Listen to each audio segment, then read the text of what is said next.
Allez, deuxième partie de notre émission. La défense est cette année un véritable casse-tête. On n'arrive pas à trouver une forme de solidité.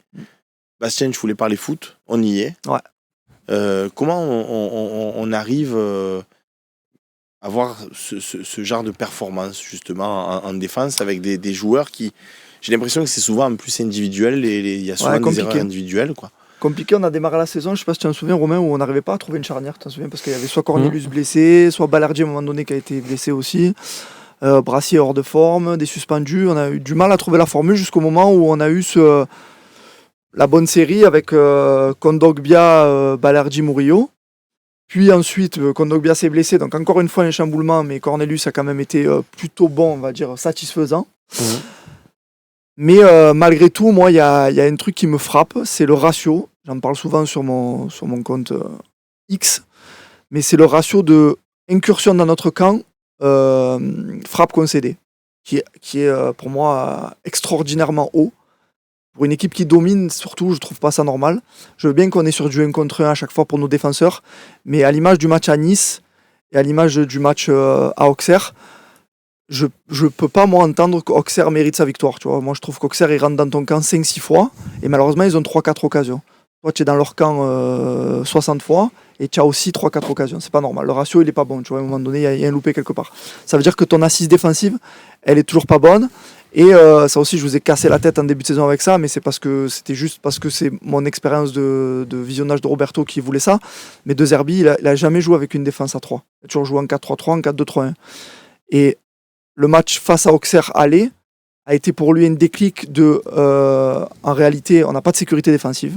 Donc cette sécurité, on va l'appliquer en mettant Balerdi dans son confort, là où il aime le mieux être, c'est-à-dire en faussement libéraux, on va dire, et en remettant Valentin Rongier dans le circuit. Mais c'est un peu à contre-nature qu'il a fait ça, Roberto.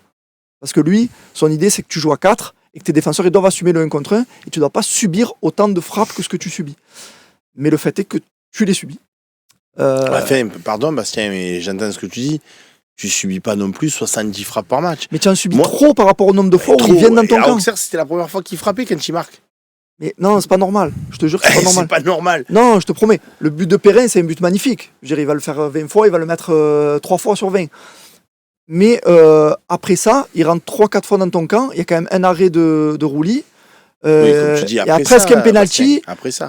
Ouais, mais c'est pas normal. Mais jusqu'à ce moment-là. Non, mais quand tu dis ça, moi, je vois plein de matchs européens et je vois des gros contre des petits.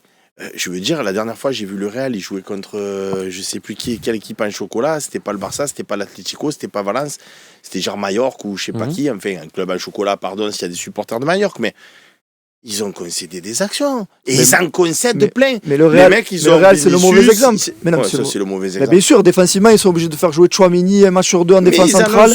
Ils ont une wagon de blessés. Écoute, tu m'invites chez toi ou je t'invite chez moi, comme tu veux, à voir tous les matchs de la création. Je ne vois jamais un match de foot où une grosse équipe contre une petite équipe ne subit pas à un moment donné un contre-attaque, un tir, un but. Jamais. Je suis d'accord. Et donc, tu as le droit d'avoir des temps faibles. Non, des occasions. C'est pas ce que je suis en train de dire. Alors, ne vais pas dire ce que j'ai pas dit. Donc je te relance. Tu as le droit d'avoir des temps faibles et c'est normal pour toutes les équipes. Et on n'est pas une grande équipe en plus. Ou pas encore. Mais dans tes temps faibles, ce que je veux dire, c'est que tu concèdes trop de choses. Des corners, des coups francs dangereux, des frappes. C'est pas normal. C'est pas normal que Roulis soit un de tes meilleurs joueurs aujourd'hui. Quand tu as 70% de possession de balle. J'espère que je suis plus clair, peut-être. Là, c'est plus... Est-ce que ça ne s'explique pas aussi par des défaillances individuelles ? Moi, je trouve que sur nos matchs, on a eu Brassier qui a été problématique. Je trouve que Kondogbia, au final, ça relance quand même le débat parce que je ne le trouve pas fiable, finalement. Donc, je me pose des questions plus là-dessus et plus que sur une question vraiment d'organisation globale. Parce que je trouve que Cornelius a fait quelque chose de bien, moi, sur le dernier match, même si bon, il est expulsé, mais avant son expulsion, je trouve qu'il prend beaucoup de ballons de la tête, je trouve qu'il coupe des trajectoires, je trouve qu'il a vraiment pas réussi toutes ses relances, mais au moins il a eu le mérite de les tenter. Enfin, tu vois, j'ai encore rien à reprocher à Cornelius dans l'ensemble. Il a été bon, Cornelius, moi, j'ai trouvé. Ouais, mais tu vois, suspendu au prochain match. Tu n'arrives pas à te stabiliser. Oui, mais il y est pour rien. Je suis d'accord avec toi. À chaque fois qu'il est suspendu, il y a Julien qui nous demande sur YouTube, est-ce qu'on peut poser des questions aux Fosséens ici ? Oui, tu peux, on te lira avec plaisir. Et Dimitri qui nous dit merci, le Phocéen, pour votre travail de qualité. Écoute. Est-ce qu'on peut poser des questions? C'est déjà une question, donc tu as répondu. Voilà. Anthony, comment tu expliques, toi, que notamment toutes ces... Alors, je vais poser ma question différemment. Quand on est entraîneur, qu'est-ce qu'on peut faire pour essayer de bonifier nos joueurs et qu'ils arrêtent de faire des erreurs individuelles qui sont des fois enfantines, quoi. Je pense à Brassier qui a fait des dingueries. Kondogbia, c'est une folie parce que tu le mets derrière, on dit il est nul, il faut arrêter. Tu le remets au milieu, on dit ah non, là, c'est plus sa place. Et puis d'un coup, il fait 3-4 matchs derrière où on dit ah ouais, mais c'est lui le taulier de la défense. Tu as vu Kondogbia, il fallait insister et tout. Et le mec, il se blesse, il revient. On dirait encore de nouveau un enfant. J'ai l'impression qu'on peut s'appuyer sur personne dans cette équipe, quoi. Enfin, à part quelques noms. Balerdi, ça va, c'est assez régulier. Monrio, c'est pas non plus une horreur, mais que ce soit les Brassier, les Kondogbia, c'est dur, quoi. Parce que là, Merlin, il s'est fait griller aussi. Dedjic à la course, j'entends. Dedjic, la dernière fois, c'est pareil. On avait l'impression qu'il avait une charrette dans le dos. Putain, quand c'est qu'on va y arriver? Anthony, rassure-nous. Déjà, la base défensive, je le dis à chaque fois, mais les meilleures équipes, c'est les meilleures défenses dans tous les championnats. Celles qui prennent le moins de buts, c'est les équipes qui finissent soit championnes ou qui montent dans des divisions supérieures. Ça, c'est automatique. Plus que la meilleure attaque, la meilleure défense, c'est la plus performante du championnat. Ça, c'est la première des choses. Nous, on a un problème défensif depuis le début de saison. Alors, au début, il s'est cherché. Défense à 4, comme tu as dit. Il n'a jamais joué à 3 de Zerbi. Il a toujours joué sur une défense à 4. Finalement, tu passes sur une défense à 3. Mais quand tu parles de défense à 3, tu parles de défense à 5 en fait. Parce que quand tu n'as pas le ballon, tu es à 5. Les pistons, ils redescendent. Et tu densifies l'axe avec 3 joueurs axiaux. Le système en 3-5-2, c'est un système qui densifie l'axe du terrain. Tu mets beaucoup de monde dans l'axe et tu délaisses un petit peu les côtés. Okay, et il faut que tu aies des très bons pistons capables de faire de répéter les efforts à haute intensité. Donc, je pense qu'il a voulu renforcer l'axe et ça m'arrivait une saison, j'avais jamais une défense un petit peu moyenne, je suis passé à 3, on défendait à 5 et du coup il y a plus de monde défensivement pour récupérer le ballon, mais par contre tu es un petit peu plus impacté offensivement. Là tu n'es pas impacté offensivement parce que tu as des mecs qui sont capables de faire la différence à n'importe quel moment. On a des joueurs de très très haut niveau devant, on est très performant offensivement et par contre on n'est pas performant derrière. Maintenant pour moi, Balerdi, moi j'arrive plus avec Balerdi. Il fait trop d'erreurs, il nous coûte trop de matchs et dès qu'il a des bons attaquants face à lui, il sort du match tout seul en fait. Il sort du match, il est là à vouloir rentrer, à vouloir faire, je sais pas à quel jeu jouer à chaque fois avec les attaquants, mais il sort tout seul du match. Reste concentré sur ce que tu as à faire, fais les choses bien déjà. T'es pas au mieux, reste concentré sur ce que tu dois faire, fais ton taf. Et après, tu auras le temps, quand tu seras bien, si tu veux, de chambrer ou d'aller chercher les attaquants et tout. Et t'as pas trouvé qu'il nous a manqué un peu, Auxerre, quand même? Moi, je trouve pas. Moi, honnêtement, il me manque pas. On n'est pas d'accord, alors. Pour moi, il me manque pas. Et il nous coûte trop de points cette année. Moi, j'aimerais que tu me cites un défenseur, même dans les grands clubs, qui ne fait pas allez, on va dire, chaque demi-saison, 3-4 erreurs. À part peut-être Konaté, Van Dijk, cette année. Moi, j'en trouve pas. Des erreurs, c'est normal que les défenseurs ils en font. Parce que quand ils font une erreur, ils ont des gains derrière eux. Alors que quand tu es attaquant, tu as 10 joueurs derrière toi quand tu perds un ballon. Quand tu es défenseur, tu perds un ballon, il n'y a plus personne derrière toi. Je ne suis pas en train de te dire, attention, que Balerdi est le meilleur défenseur du monde, loin de là. Je pense que c'est le meilleur défenseur actuellement de l'Olympique de Marseille. Je ne suis pas sûr que là, on puisse avoir de débat. Et je pense que c'est un des meilleurs défenseurs de Ligue 1. Malgré tout ce que tu as évoqué, qui est vrai. Moi, je ne sais pas que c'est faux. Pas du tout d'accord avec toi. Et le petit Emega de Strasbourg que je connais bien, il a pris à Balerdi, il a mis dans sa poche. Il a donné une leçon, parce qu'il a voulu, à un moment donné, lui mettre un petit peu la pression au Vélodrome. Le petit, il est resté lucide, il a pris, il a mis dans sa poche. Moi, en tout cas, si je serais son entraîneur, et j'ai pas de leçon à donner à Zerbi, moi je dirais, grand, reste concentré sur ce que tu dois faire, reste dans ton match, ça, oui, sur ça, ce que je te demande, mais arrête de sortir du match. Encore une fois, si on compare avec nos concurrents, par exemple, à Monaco, tu n'as aucun défenseur qui est meilleur que Balerdi. À Lille, tu as Alexandro, qui est plus fort que Balerdi, il n'y a pas de souci, il fait une grande saison. À Rennes, Rennes c'est un peu le fond cette année. Mais même à Lyon, je vois aucun défenseur plus fort que Balerdi. Je ne compte pas Paris Saint-Germain, évidemment. Mais parmi nos concurrents, à Nice, il y a Bombito cette année qui explose, mais je ne trouve pas que les autres soient meilleurs que Balerdi non plus. Après, Moi, je te dis, je ne suis pas d'accord avec toi là-dessus. Je trouve que Balerdi est un très bon défenseur. qui a les défauts que tu as dit. Ça, c'est factuel. Monaco, t'as dit personne. À Monaco, tu me cites un défenseur central qui est plus fort que Balerdi? Je trouve que je l'aimais pas du tout. Je le trouvais très faible quand il était à Paris. Je trouve que Kerrer fait une super saison. On n'est pas d'accord.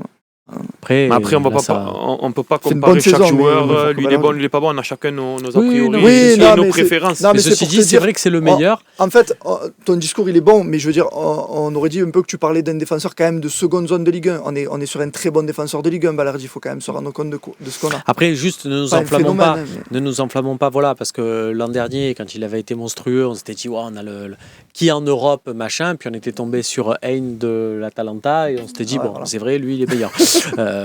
Mais juste, effectivement, tu as raison, c'est le meilleur. Je trouve que Balerdi, par rapport à ce que demande De Zerbi, justement, dans cette capacité de contenir un maximum, parce qu'on voit même que défensivement, De Zerbi, ce qu'il demande aux défenseurs, on sentait que c'était nouveau. Moi, je trouve que dans la saison de Balerdi, je trouve qu'au début, il y a eu un moment où il emmagasinait un peu les informations. Je suis totalement d'accord avec ça. Je le trouve bien plus en confiance depuis et beaucoup plus intéressant, mais j'ai l'impression que c'est le seul qui a vraiment compris et évolué comme ça dans la saison défensivement.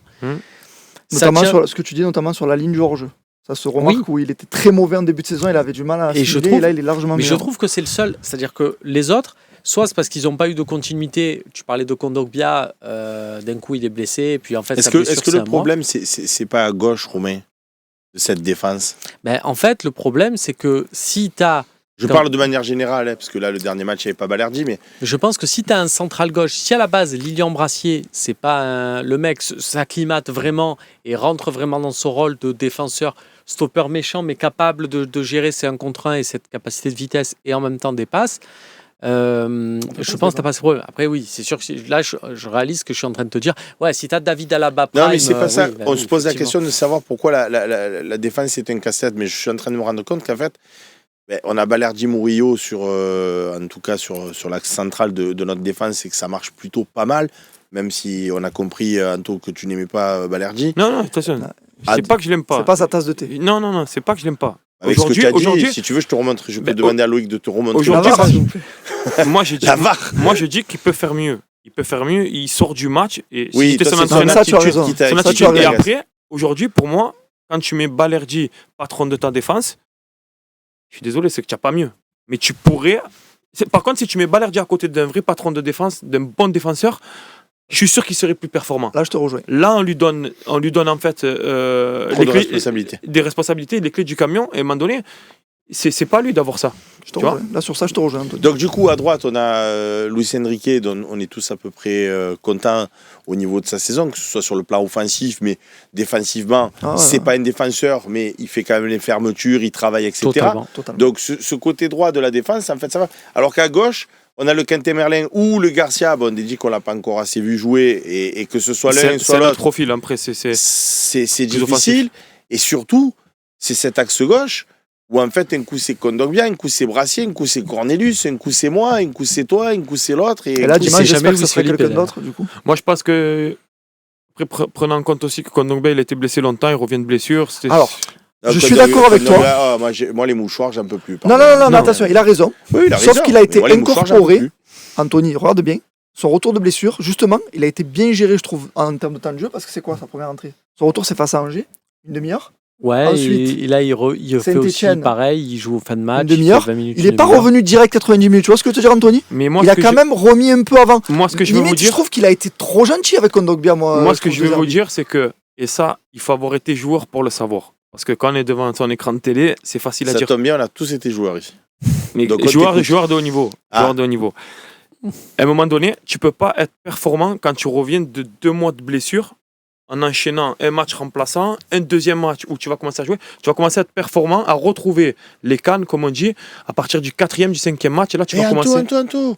Et je veux dire, moi j'ai été joueur à haut niveau dans d'autres sports, donc je sais de quoi tu parles et je suis d'accord avec toi que pour retrouver ton niveau, quand tu il faut enchaîner les matchs. Il faut enchaîner, je suis d'accord avec toi. Je te dis juste, un mec qui est absent 3 mois, qui revient, il faut le laisser 3 mois d'adaptation. Du coup, quand tu allais laisser, donc le mec blessé 3 mois, il revient, il lui faut 3 mois pour s'adapter. Je suis d'accord avec toi, quand je dis 3 mois, tu as bien compris que j'ironisais. Il fait 2-3 matchs pas mal et il est reblessé. 3 mois.